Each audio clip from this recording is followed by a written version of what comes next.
Welcome back to the channel, and today I'm going to switch things up in honor of the release of the new Resident Evil 4 game, which came out at the time of this recording last week. I'm going to tell you my top 10 favorite Resident Evil games of all time. But before we get into that, if you haven't done so already, please subscribe to the channel, help support it by liking, sharing, and help me get to 100 subscribers by the end of May. And after you're done watching my video, go on over to Rudy at Gen X Reviews and check his channel out. Oh, he's good. He's good. He also has a top 10 favorite Resident Evil channel that he did about a year ago. Matter of fact, that's how I found his channel. So go on over there, subscribe to his channel. If you like what you see, let him know that I sent you. And with that out the way, let's continue on with the show. But first, let me give you a little background of my Resident Evil fandom. Now, I didn't really catch the first Resident Evil when it came out, but my little brother came to visit me one weekend and he asked me, "Hey man, I got this game, I need you to play it for me. It's too scary, I can't beat it by myself." I told him bring it on, and that game was Resident Evil 2. And even though the game wasn't scary, it was a very intense game. Had me on the edge of my seat with the storyline. It drew me in, and I was a fan of the franchise ever since. From there on out, I played every mainline game, even a couple of the offshoot games. And as far as the movies, the Paul S. Anderson movies, they're guilty pleasure movies. I do own all of them except the last one. The first three movies I consider pretty good, even though they don't really follow the Resident Evil game per se. There's still three decent movies. 4 is okay. 5 is kind of where it kind of goes off the ship for me, and 6 is pretty much unwatchable. And as far as the Resident Evil Welcome to Raccoon City movie, I did enjoy that movie. If you want to know my complete thoughts, go check out my video ranking the movies of 2022. It's in there. You can see where that lands. I go more in detail. But the movies overall, they're okay, guilty pleasures. None really knocks it out the park except Resident Evil Welcome to Raccoon City. But I have been a fan since the inception of the series. So once again, remember, this isn't necessarily the top 10 best Resident Evil games, but just my personal 10. My favorite. All the games on this list is pretty good in my opinion. Even though the ones closer to the bottom does have its flaws, I do find a lot of enjoyment out of it. And to be honest with you, pretty much for a series as long as this one is, and as many games as it has, the Resident Evil series, the games, even the ones that disappoint us, don't give us what we want, they're still enjoyable games. There's not really a complete bad game in the franchise, except for maybe a couple of the shooters and some of the handheld games. But the mainline games and the games came out on major systems, they're all decent. But these are my top 10. Kicking things off, coming in at number 10 for me, my 10th favorite Resident Evil game is the original Resident Evil 3 on a PlayStation 1. Now this game, the only reason it sits this low is because of the difficulty level.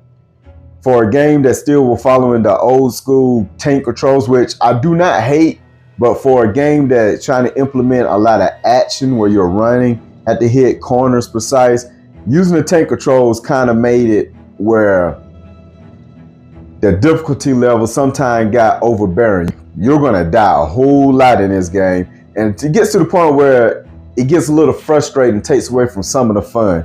But other than that, out of the 3 original PlayStation 1 games, this is the best looking game. I remember when it came out vividly. I ended up getting this originally on the PlayStation 1 and then later on the Dreamcast. It's the only game on this list I did not complete due to its difficulty factor, but it is a highly enjoyable game, and some people may have this even higher, but for me, it's number 10. Coming in right after that, at the number 9 spot for me is Resident Evil 5. This game gets a lot of slack now, but when it came out, this was a major hit. It came right after the heels of RE4 where they switched up the formula. This one did lean more into the action side of it. I do remember getting a small criticism from the setting, which I did enjoy the fact that this takes place in Africa and in broad daylight. This is the only Resident Evil game, I believe, where the majority of the game take place in daylight, and that kind of adds an extra fear factor to me. But the primary reason why this is one of my favorite Resident Evil games is due to the couch co-op. That's right, boys and girls, before we had Xbox Live and the PlayStation Network, if you want to play a game with somebody, they had to come do it the old-fashioned way, come sit beside you with an extra controller. And when I play this game with my little brother and also with a couple of kids in the neighborhood, it's one of them games where we just took turns playing, and I have a lot of good memories playing this game. The storyline is okay. The graphics at the time was insane. Still holds up pretty decent today, with the exception of the Chris punching the boulder. This is a solid Resident Evil 5 game. Wish they could have done more with Wesker, but for me, it's number 9.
One thing I do.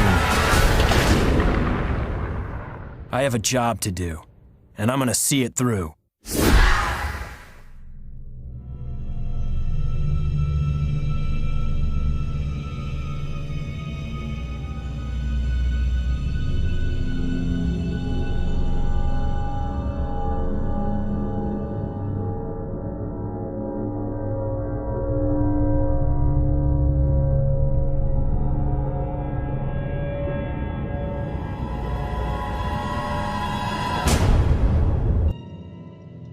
Coming in at number 8, for me, is an underrated game in my opinion, this series, and that's Resident Evil Code Veronica. Now, I got this game day one when I got my Dreamcast system. It was a Dreamcast exclusive for a little bit, and I remember being blown away. This is the last Resident Evil game with that traditional formula of the tank controls and the set backgrounds, but they introduced new element. They switched up the controls just slightly for more of a 3D feel, and I got to the point in this game where I could do a speed run with this game. It completed a storyline that was going on at the time. You're playing as Claire Redfield and small sections with Chris, and it dives deeper into the lore of Resident Evil. If you haven't played this game, it's a little hard to play now because of the old controls. But if you can bear with that, please go check this game out, because it answers a lot of questions to the original timeline that don't get answered in any other games. I don't know why, other than the copyright issues, the deal they had with PlayStation and Sega at the time, why they call this Code Veronica, why this wasn't Resident Evil 4. But this is a key piece to the franchise. It's highly entertaining. It's very fun. So give this game a chance and go check it out. And for me, it's number 8. Code Veronica. Right after that, and let the controversy begin, at number 7 for me is the Resident Evil 3 Remake. Look at this. Somebody come look at this. It came out in 2020. Now, first let's get this out the way. Yes, this is a short game. I get it. Yes, this game did commit the ultimate sin for a remake, where they cut back so much of the content. It's kind of a different game. But the reason why this game is number 7 for me, despite all that, it's still highly enjoyable. My biggest issue with the game wasn't the fact of the runtime or the fact that they cut back from the original. It was the fact that they cut back from the gore from the RE2 remake, which was gory as hell. But this one kind of scaled back a little bit. Nemesis was a little disappointing in this game called Mr. X was a better nemesis than Nemesis. But with all that said, it's still highly enjoyable, very entertaining.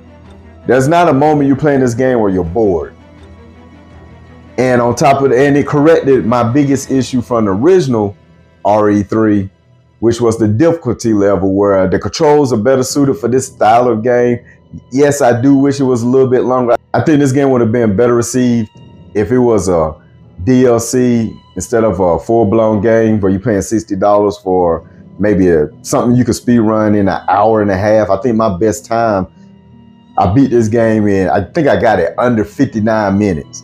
So that lets you know how short this game is. Once you understand what to do, it's really a game for speed runners, but it's highly entertaining. It's something I really enjoy. I love looking at Jill and all the other characters from this game with updated modern graphics. So for me, RE3 Remake, number 7. Now these next two games, like I said before, this isn't the top 10 best, because if it was, these two games would definitely be in the top 5, maybe somewhere in 4 and 3. And you could switch these two because mainly my main issue applies to both of them. But for me, coming in number 6 is Resident Evil 7. Now my main issue with this game, and due to no fault of its own, is the fact this is in first person, and I can only play first person games for a short amount of time before I start to get sick from motion sickness. I'm feeling a little... But other than that, this game is darn near flawless. The only other negative this game has is the lack of enemy variety. As far as the mode, it would have been better if there was zombies in this game, which they do kind of hint at towards the end.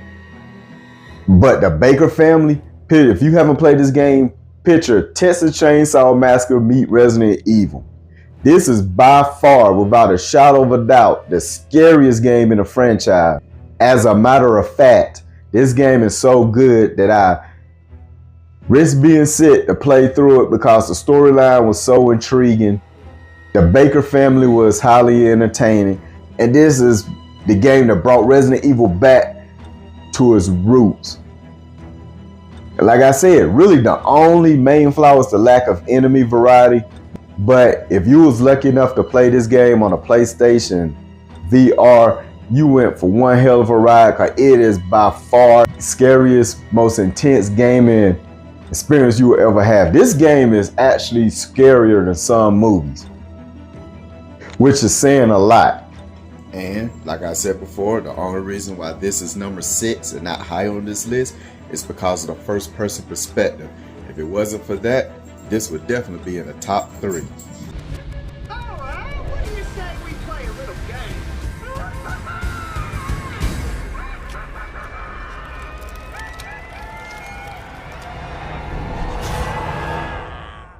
Now, I've seen everything. What the? What is that? What is that?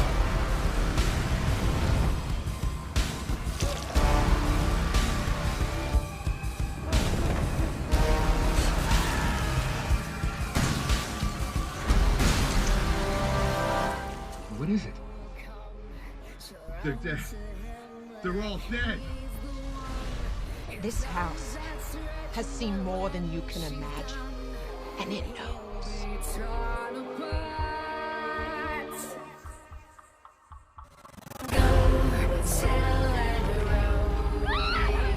No, leave me alone! Wait!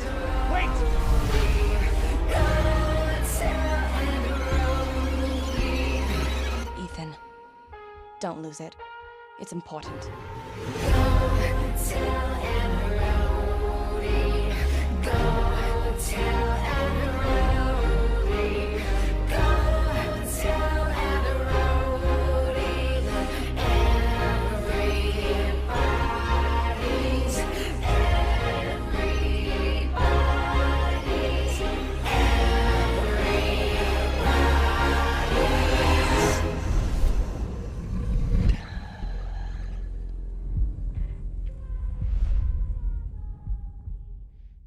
I gotta get out of this.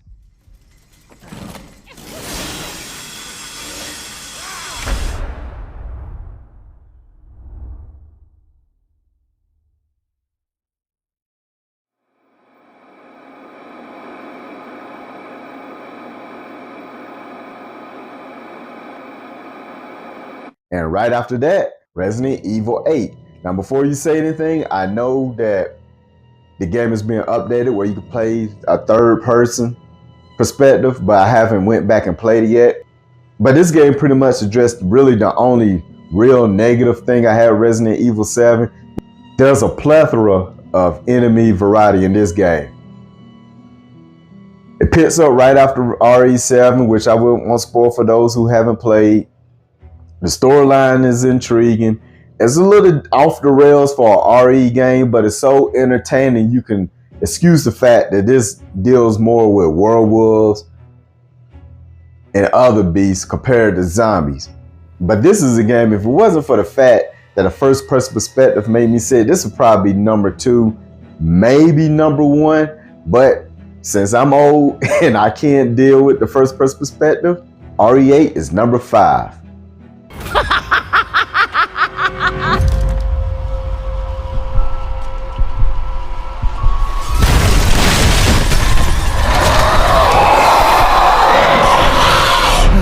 Mia. Quit being so paranoid. Long ago, a young girl went with her mother to pick berries for her father, who was hard at work. But the forest greeted them with a dark, cold silence. The bushes empty. Yet determined to find the berries, the rascal broke free of Mother's grasp and vanished into the trees.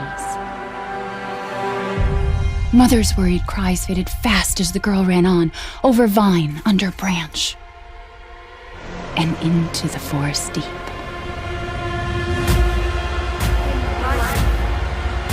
And in death, we give you glory, Mother Miranda.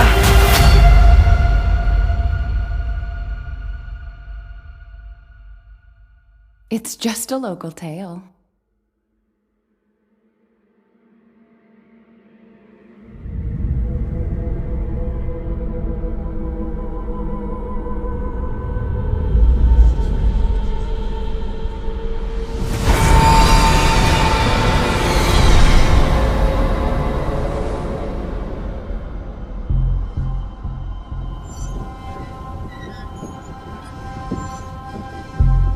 If it's just looking, window shop away. Coming in at number 4 for me, which is probably most people, number 1, the original Resident Evil 4. Now, when this game came out in 2005, I went out and got a GameCube just for this game because at the time it was a GameCube exclusive. Now, when it came out, this game was a complete game changer. I vividly remember the first time I was playing this game in the village and the feeling that the AI intentionally trapped me into a building where they can attack me from above and below. At the time, that was earth-shattering. That was something mind-blowing. We had never seen that before. And the way they masked the AI to make it look like the village was actually thinking was mind-boggling. And even though people do complain about it today, when the game did come out, it was actually a welcome change to the true and tried formula of tank controls and pre-rendered backgrounds. The over-the-shoulder camera angle gave this game a new feel. It resurrected the RE franchise. Matter of fact, the reason why Veronica went under the radar so much because it was the last traditional Resident Evil game that people was kind of tired of at the time. The only reason why this game isn't up further for me is because, one, I am a Resident Evil purist where I do enjoy the horror aspect more than the action. And this game, even though I'm not going to go as far as say it ruined the franchise and changed the franchise, it is more action centric, but it does do the best job as far as combining the action and horror, because this is still a survival horror game at its heart. But the reason why I didn't enjoy this game as much as others did was because, like I said, I got it on a GameCube, and anybody that played the GameCube realized that GameCube controller was a beast to learn, especially when you coming from the PlayStation where you had the easy 2-thumb layout. Going to that GameCube controller, it was almost more work trying to realize what button to press than it was to avoid the enemies. So with that said, Resident Evil 4 is number 4. What are we gonna do, Leon? Quick, in that cabin!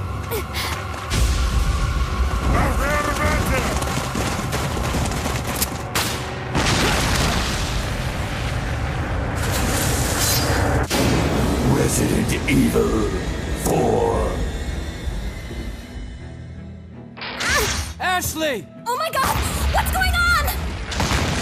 Don't worry, Ashley. I'm coming for you. Now we're here at the top 3. Now these next 3 games are all great classics to me, including the last one, RE4. You can throw that in there. Drawing hairs between which one I like the most between 2 and 3, with 1 being my definitive favorite. But for me, number 3 is the RE2 remake that came out in 2020. Now, when this game came out, it was using a new RE engine. This game was mind-blowingly great. The graphics are insane. The storyline is pretty good. The action is great. It's very intense. Mr. X was a better nemesis than Nemesis, like I said before, because he pretty much made this game awesome. But my one negative is, despite all his technical capabilities, all of his advancements, it did not incorporate the zapping system from the original Resident Evil 2. For those that don't know what the zapping system is, in the original RE2, there were 2 campaigns just like in the remake. Whatever you did changed the outcome of the second playthrough with the other character. Because Clara and Leon are supposed to be having this adventure going on simultaneously with different events taking place. And with the remake, they kind of took the shortcut where Mr. X come after both of them. You had to deal with William Birkin with both of them. Where the original one was exclusive to one storyline while the other was exclusive to the other. But the game is so awesome, you kind of ignore that to a degree. But had they included the zapping system and followed the original Mortal T, this would be my number 1. Because everything else in this game is outstanding. But it's number 3. What the? I swear, you bastard, if you hurt her. Identify yourself. Stop! You'll never get the G-Virus! Sherry, come on! Daddy, no!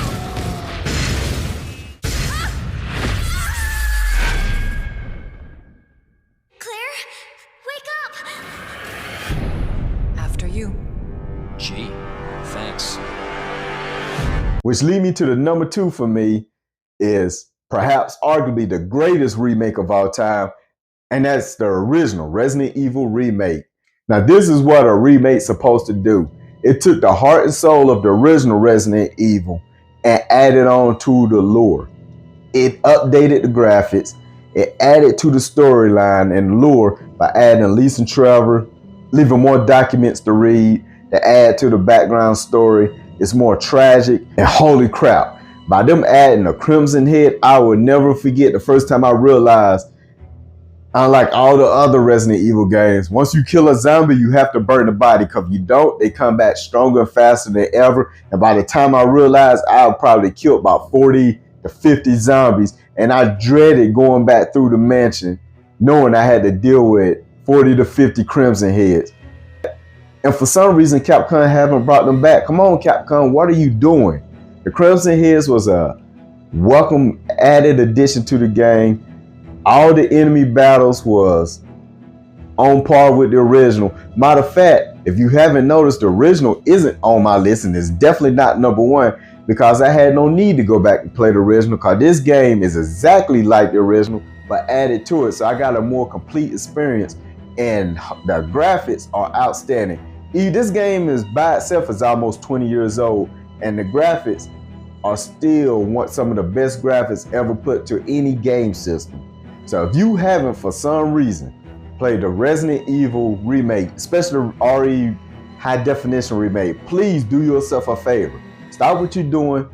Go play it now. It's outstanding. It's the best remake of all time. These ain't opinions. These are facts. And for me, it's my number 2 favorite Resident Evil game. Which leads me to my number 1 which is the RE2 original from the PlayStation 1. Now, the reason why this game is number one, because like I said in the intro, this was the game that introduced me to the franchise. I vividly remember my little brother coming to visit me. He brought this game, I played it, beat the game for him, and I remember it blew our minds when I played through the Claire and the Leon campaign and realized you had to go back to play them again to get the complete story.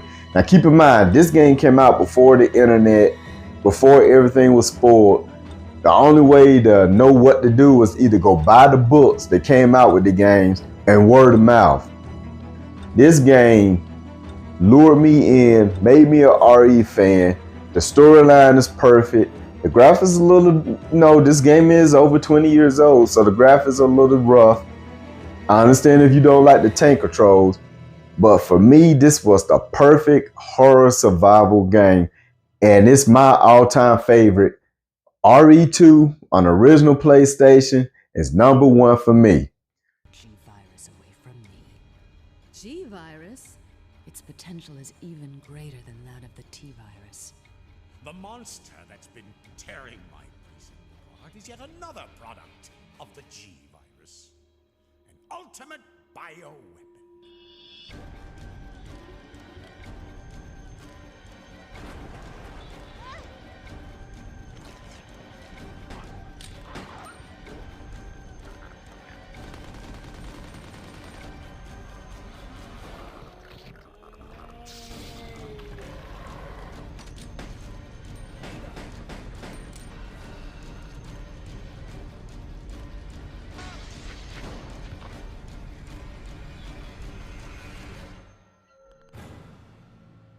So what do you guys think? Do you agree with my list? Are these some of your favorites? One that I left off that you think should have been on here? Let me know what you guys think below. Remember, my opinion isn't the right opinion, it's just my opinion. So let's talk about it in the comment section and keep your eyes open for my next video.